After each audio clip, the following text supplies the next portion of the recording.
Hello friends, welcome to our YouTube channel savvyforensics। आज की इस वीडियो में हम बात करेंगे murder mystery the Rojas case. It was the first crime case which solved by using fingerprint. Argentina becomes the first country which uses fingerprint for the identification and individualization of any person। इस case की शुरुआत 1892 Argentina country के निकोचिया town में हुई। एक family जिसमें 3 members थे, Francisca Rojas and her children Teresa Rojas and Ponciano Rojas Necochea में रहते थे। फ्रांसिस्का सिंगल मदर थी and she manage all the life alone with their childrens. And Francisca का एक लवर था जिसके साथ वो अपनी फैमिली कंप्लीट करना चाहती थी। 19 जून 1892 का दिन था। फ्रांसिस्का के चिल्ड्रन अपने ही घर में डेड मिले। फ्रांसिस्का ने ये पुलिस को बताया। Next day police reported to the crime scene and investigation start हुई। पुलिस ने देखा कि जो चिल्ड्रन थे उनकी बॉडी पर बहुत सारे स्टैब वुंड और फ्रांसिस्का के नेक पर एक कट मार्क है।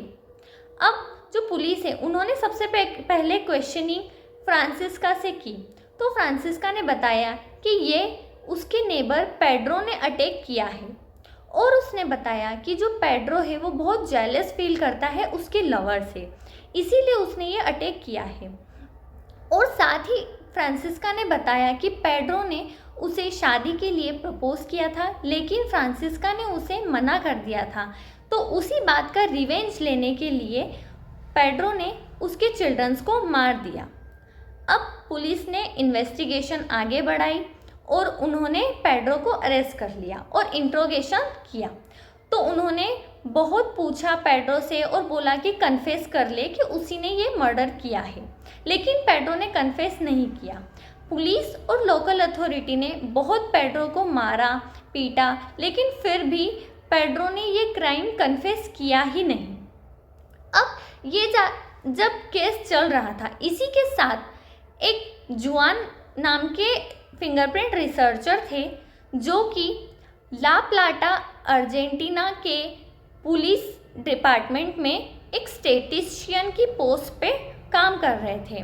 Basically he work on their own classification system of fingerprint and also recorded the fingerprint of criminals. अभी जो रोजास केस था उसमें कोई भी इन्वेस्टिगेशन हो ही नहीं रही थी आगे, तो इस इन्वेस्टिगेशन के लिए एक इंस्पेक्टर ला प्लाटा से एडुआर्डो को बुलाया। अब एडुआर्डो वहीं पर था जहां पर जुआन काम कर रहे थे क्लासिफिकेशन सिस्टम ऑफ फिंगरप्रिंट पर। तो एडुआर्डो को सारा comparison of fingerprint and collection of fingerprint and identification of fingerprint ये सारी चीज़ों का पता था। अब जो इन्वेस्टिगेशन थी वो एडवर्डो ने स्टार्ट की। तो वो सबसे पहले क्राइम सीन पर गए। उन्होंने क्राइम सीन पर इन्वेस्टिगेशन की तो उन्हें बेडरूम के डोर पर एक ब्लडी थंबप्रिंट मिला। उन्होंने उस ब्लडी थंबप्रिंट को कलेक्ट किया और कंपेयर करने के लिए पेड्रो और फ्रांसिस्का दोनों के थंबप्रिंट लिए और कंपेयर किया।